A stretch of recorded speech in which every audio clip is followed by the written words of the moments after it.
আসসালামু আলাইকুম। একটি বিশেষ কথা বলার জন্য আপনাদের সবার মাঝে আমি চলে আসলাম।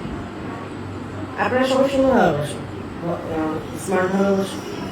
আপনারা সবাই ইদানিং একটা কমেন্ট অনেক করছেন যে আমার সাথে এই মানুষটা কে আর এই বাচ্চাটা কে। এতদিন কি আমি আমার বাচ্চা, আমার সন্তান গোপন রেখেছি? এতদিন কি আমি আমার বাচ্চা হওয়ার সত্ত্বেও কাউকে প্রকাশ করিনি? আর ও আসলে আমার কি হয়, আর পিছনের এই মানুষটা আমার কি হয়, এই সব কিছু আজকে আমি আপনাদেরকে বলবো। এখানে বসো। আপনারা ছোট্ট একটা ভিডিও দেখে সবসময় অনেক কিছুই কিন্তু বলে বসেন। দেখা গেছে সেই বিষয়টা এখানে নাই, তারপরেও আপনারা একটা কথা বলে বসেন। অসহায় একটা বাচ্চারা ছোট, মাসুম, সুন্দর, দেখতেই ভালো লাগে, আদর করতে মন চায়। আর নিশ্চয়ই ক্যামেরার সামনে এমন কাউকে আনবো না যার সাথে আমার কোনো সম্পর্ক নেই।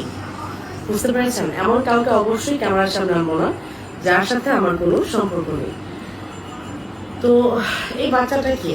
আপনারা অনেক আগে থেকে যারা আমার ভিডিও দেখেন, আরো 5 বছর আগে থেকে সবাই ওকে চেনে। ও আপনাদের চোখের সামনে বড় হয়েছে। ও আরো 5 বছর আগে আরো ছোট ছিল। এই 5 বছরে এখন ও আরো বড় হয়েছে। ওর নাম কি? অনেকে এই মুহূর্তে কমেন্ট করে ফেলেছেন, আমি জানি।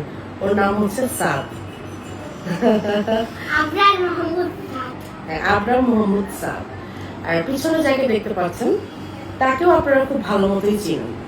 এই মানুষটাকেও আপনারা খুব ভালো মতোই চিনেন। একে আপনারা প্রতিদিন দেখেন, প্রত্যেকটা সময় দেখেন। আমার সব ভিডিওর মাঝখানে ও থাকেই। এখন আপনারা জানতে চান যে বাচ্চাটা আমার কি হয় আর মানুষটা আমার কি হয়। এখন আসে আসল কথায়। আপনারা 1 মিনিট একটা ভিডিও দেখে আপনারা নিজেদের মতো করে, ছন্দের মতো, কবিতার মতো অনেক কিছু বানিয়ে নিজেদের মতো করে নিজেরা কমেন্ট করে চলে যান। ও হচ্ছে আমার আপন ফুফাতো ভাই। এই বাচ্চাটা হচ্ছে আমার আপন ফুফাতো ভাই।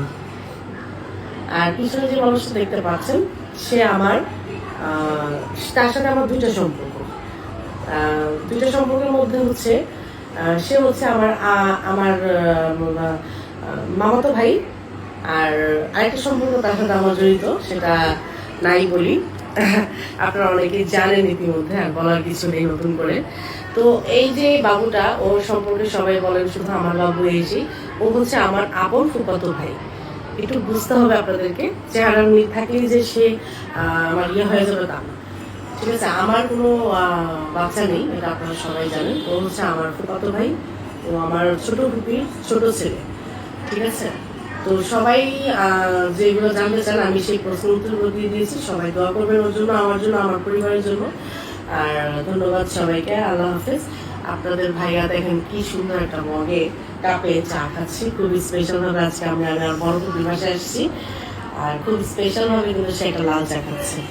ঠিক আছে? অনেক গরম, বাট তার একটা লাল চা লাগে রাত্রে। ধন্যবাদ সবাইকে। আল্লাহ হাফেজ। Good night.